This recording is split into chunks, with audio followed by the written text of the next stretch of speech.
Hello বন্ধুরা, কেমন আছো তোমরা সবাই? আশা করি সবাই ভালো আছো। তো বন্ধুরা দেখো, এখানে আজকে অনেকগুলো মাছ আছে।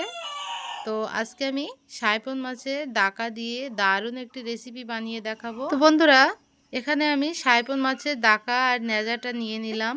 লবণ, হলুদ, সরিষার তেল আর আদা রসুন অল্প একটু দিয়ে ভালো করে মাছটাকে ম্যারিনেট করে রেখে দেব। অপর পাশে একটা মশলা বানিয়ে নেব।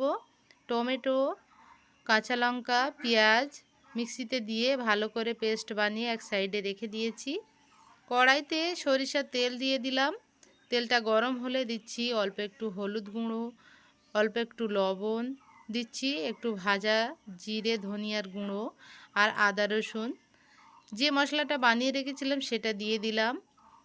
চুলার জাল মিডিয়াম টু লোয়ের মাঝামাঝি রেখে মশলাটা খুব ভালো করে কষাতে হবে।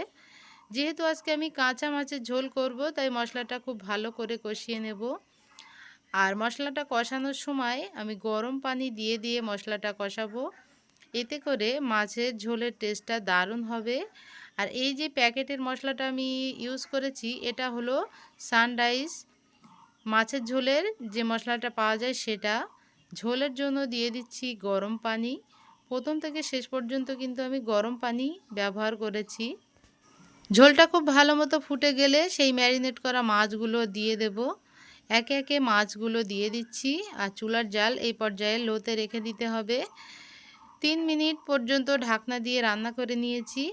তো এক পিঠ রান্না হয়ে গেছে। আলতো হাতে অপর পাশটা উল্টিয়ে দেব। মাছগুলোকে উল্টিয়ে দিয়েছি। এবারে উপর থেকে ধনিয়া পাতা কুচি, কাঁচা লঙ্কা দিয়ে দেব। এতে করে স্বাদটা ভালো হবে। আর দিয়ে দিচ্ছি মাছের ঝোলের যে মশলাটা সেটা। ঢাকনা দিয়ে আবারও 5 মিনিট মতো রান্না করে নিলেই আমাদের এই মাছের ঝোলটা হয়ে যাবে। উপর থেকে একটু ভাজা জিরার গুঁড়ো ছড়িয়ে দিয়ে গ্যাসটা বন্ধ করে রেখেছিলাম। তো দেখো বন্ধুরা, কত সুন্দর কালার হয়েছে। আর এটা খেতে কিন্তু অসম্ভব মজার। তোমরাও বাড়িতে ট্রাই করবে। আজকের এই মাছের রেসিপিটি কেমন লাগলো তোমাদের কাছে কমেন্ট করে জানাবে। ভালো লাগলে চ্যানেলটা সাবস্ক্রাইব করার অনুরোধ রইল। আর একটা লাইক দিতে একদমই ভুলো না।